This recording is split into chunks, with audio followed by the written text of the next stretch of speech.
Okay, clap. Brilliant. No. I'm gonna keep smiling at the camera until boss says cut. Are you done? Yes.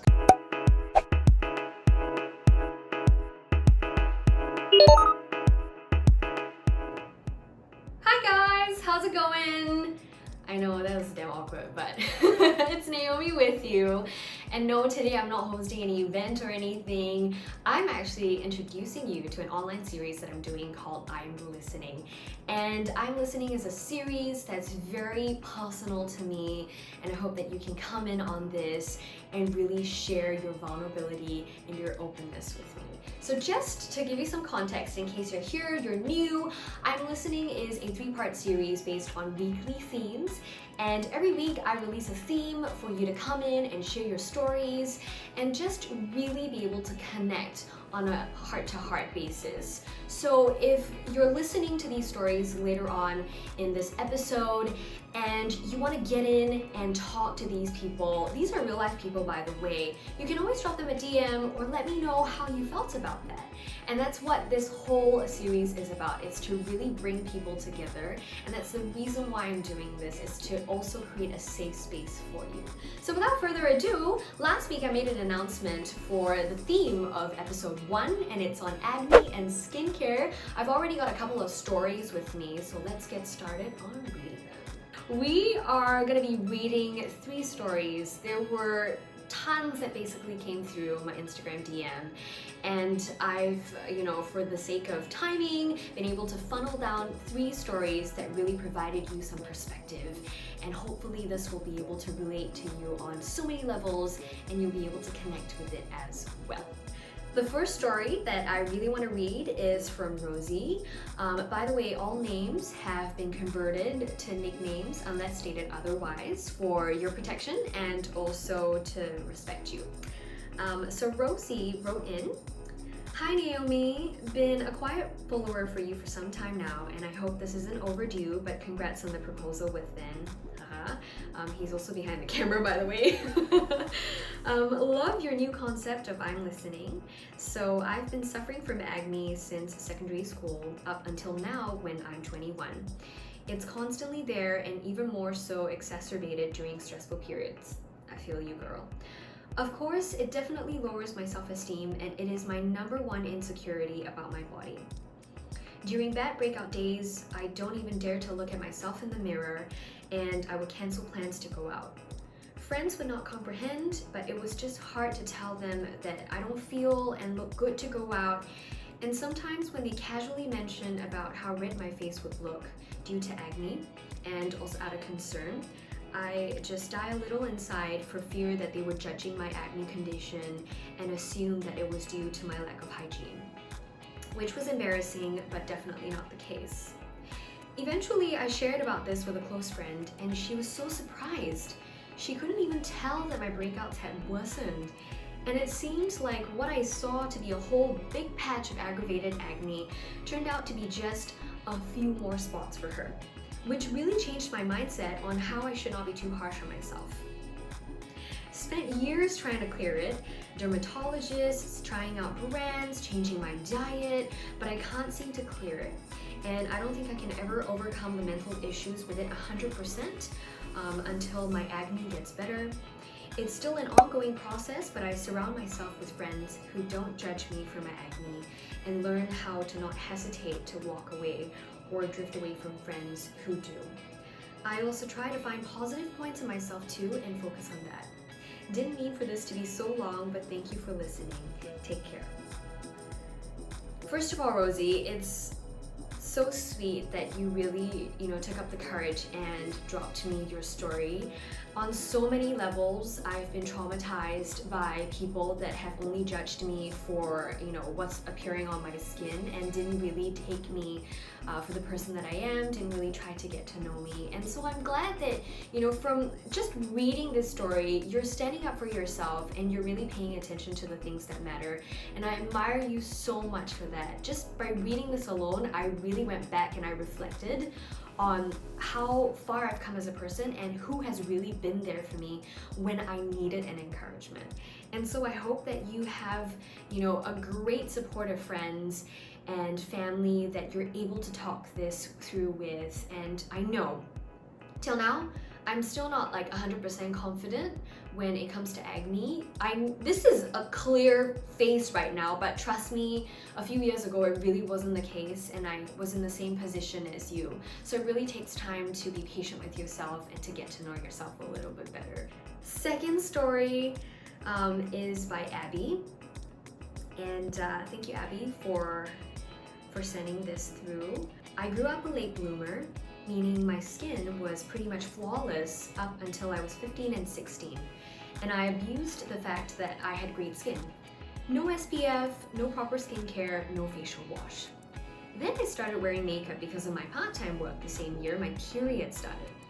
And because of the lack of self-care habits, removing makeup, etc., and the knowledge of how to properly deal with pimples, the situation escalated. I couldn't wear makeup in school and my confidence took a huge hit. At that age, where girls should be blooming into confident young ladies, I was walking the corridors hunched, averting my gaze from unfamiliar faces for fear of what they may think of me. I felt like my pimples were always in the spotlight, that when someone is talking to me, all they can see is my face. Of course, all the unsolicited advice came in, along with comparisons with my complexion when I was younger, constantly reminding me my skin now is not me, is not enough. Of course, when my skin issues began, my mom tried to help me with getting acne care skin products, but nothing worked. When a friend in university recommended Accutane, I went for it. And though my acne did settle down after a cycle of medication, I was left with all sorts of pigmentations and scars and the uncertainty of them potentially returning. Looking back, this constant knot of anxiety and every day impacts of what I think others are thinking of my face made a lot of experiences less enjoyable than they could have been. I always thought of having flawless skin again, to not have to look into the mirror and feel crushed whenever I discovered a new painful pimple. I have come a long way mentally, I think, still trying to keep my skin from misbehaving. Not that I cared any less about the condition, but of what others think. I just want to be able to face the world with my imperfect skin and my perfect smile to make anyone who matters to me happier when they see me. I want to let them know that people are not looking at your face or skin. They are looking at the feeling you're giving them, the light you shine. Own the fact that you have acne and no one can say anything that hurt your relationship with yourself. Yes, it is a struggle, but all these little marks are making us unique and gives us a story to share with the world. Thank you for taking your time to read. All the best for your episodes. Love the idea. Oh, and I overcame it because of the love and adoration I got from my loved ones, regardless of the condition of my skin. I made my skin concerns less of a priority in my interactions with others and just enjoyed myself with them. That's from Abigail. Atta girl! Oh my gosh, when I first read this, one of the things that really stood out to me was this constant knot of anxiety that you spoke of and the impacts of what other people are thinking of you just based on face value.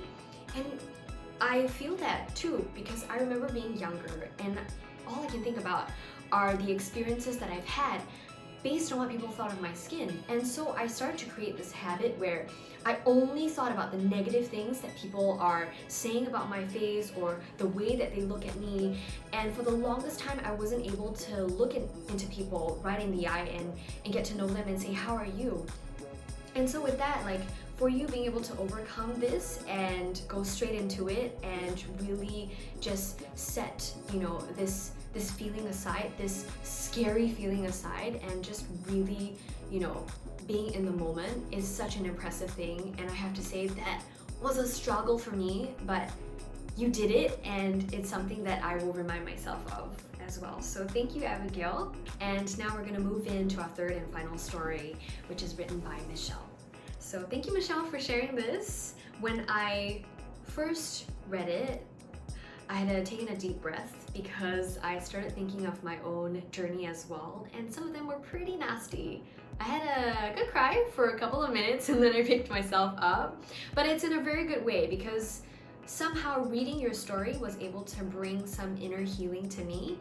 And it's so funny, right? Something as simple as acne can really allow you to go deep and really figure out some of the parts that you've not healed or made peace with personally as well. Hi Naomi, I'd like to share with you a story about my body acne journey, in particular folliculitis. I've had butt acne for about 10 years now. I've never told any of my friends about this, and only my mother knows. I guess it's because I felt really embarrassed, especially during the younger years of my life. It's been so long, and it has gradually gotten better over time. It started when I was in secondary school and got worse in JC. I would have a lot of random acne popping up on my butt cheeks, and they're either like cystic acne where blood would ooze out when I squeezed to flatten them, or the really painful bumpy kind. It was so bad that when I was in secondary 4, I sat down and accidentally burst an acne, and blood seeped through my pinafore, and my friends asked if I was on my period. I was in a girls' school, thankfully, so it was a common sight for people to stain their pinafores. When I was in JC, I started to feel more embarrassed and self-conscious about my butt acne, and I wouldn't wear shorts or FBTs because the acne was present on my upper thighs as well. I've been to doctors and specialists and TCM, but nothing helped. I came to realize over time that the cause for this was because of all the fitness classes I had in school, not being able to shower right after, and sometimes I had PE lessons on days I have CCA, so I could only shower when I got home in the evenings. I tried using all kinds of wipes as an alternative, but it didn't work either. In university, things got better. I didn't take up a lot of sports, and even when I started hitting the gym in my own free time and will, I made it a point to shower really quickly, as quick as right after a workout. Apart from all this, I'm also using antibacterial soaps, and I am still experimenting to find the best topical cream to completely be rid of butt acne and lighten scars. My most recent trip to the doctor was a couple of months back, seeking any remedy for scars because scars are the worst following a crazy acne breakout. And I have scars from so many years ago that are still present. But all the doctor could do was get me to do a laser for scar removal, and I just don't have the ability to afford it. So I've been diligently exfoliating, treating my butt just like my face, using a moisturizer after so that the exfoliation isn't too drying. It's been so much better compared to 10 years ago, and I'll continue to make it even better. In a way, it also affected how I view intimacy with my partner, even though it doesn't bother him, but it bothers me. My dream is to one day be finally rid of butt acne scars and don on bikini bottoms in public. I've always been wearing bikini tops and shorts in public, and it would really be a dream or goal to wear a triangle bottom one day. My butt acne is still going to be a long journey, but what's left now are really dark scars scattered all across my butt cheeks and occasional active bumps once in a while. So I'm really looking forward to improving it. Thanks for reading this really long story too. It's meaningful. Michelle, this is a really hard topic to move into, and it's really courageous that you were able to step out and share this. And I don't think I would have been as strong or courageous as you, because I wouldn't be able to talk about my own struggles for the longest time, even if it's nothing related with acne or skincare. And for that very reason, I think it's so commendable that you are really taking your story and putting it out there so other people that are in the same position can relate to it and can connect and know that they do and they are able to overcome things. So this is, for me, what really I took away from this was to see that you've fallen in love with somebody that loves you. And from what I'm hearing, it bothers you more than it bothers him. And I hope that you see how much, he sees in you. You are so beautiful in his eyes. You're so beautiful, to other people as well. And I hope that you can match that for yourself. Because otherwise, how are you going to really hit that potential and see, where else you can go? This is totally beyond the fact that, folliculitis is a thing. I'm hitting right into the self-confidence, the self-esteem here. And so I want to encourage you today that if you have so much courage to share this story with me and being okay with me reading this out to other people, that you have that much courage to really figure out the hard points in your life and to overcome it and to be the Michelle that you see yourself being with. And the longest relationship that you're ever gonna have with is yourself anyways. So better get to work, and I'm just very thankful that you sent this in. Thank you, Michelle. I wasn't gonna let you go home empty-handed. Every episode will have a prize of the week. This week, no less, our prizes. Ding ding! A care box by La Roche-Posay. What can I say? This is a brand I'd like to think, I hope my memory doesn't fail me here. It's been about a year to 2 years since I've gotten to know this brand, and I've tried their moisturizers, their serum, their sunscreen. I swear by these 3 products, and I can't wait for you to try what's in this care box as well. Let me whip this out so that I can read to you what's in these. We have the Epicare Duo.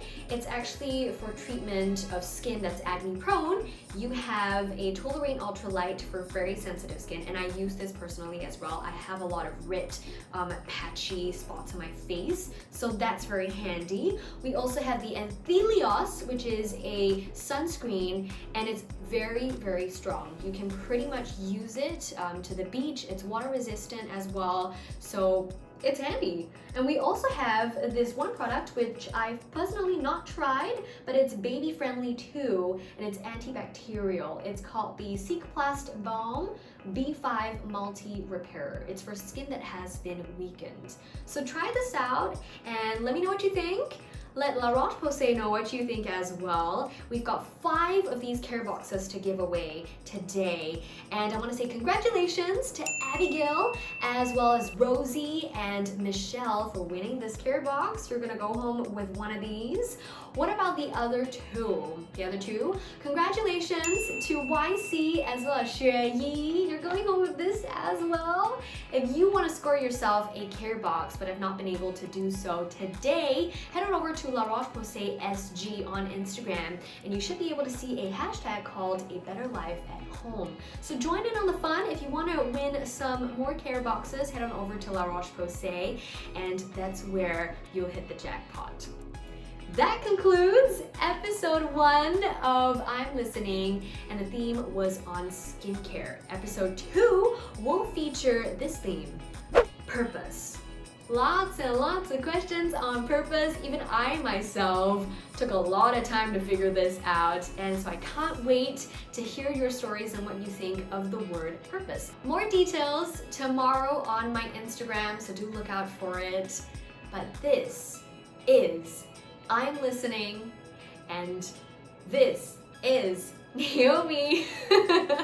And I'm running out of words to say, because this is it, guys. Look out for I'm Listening episode 2 next week.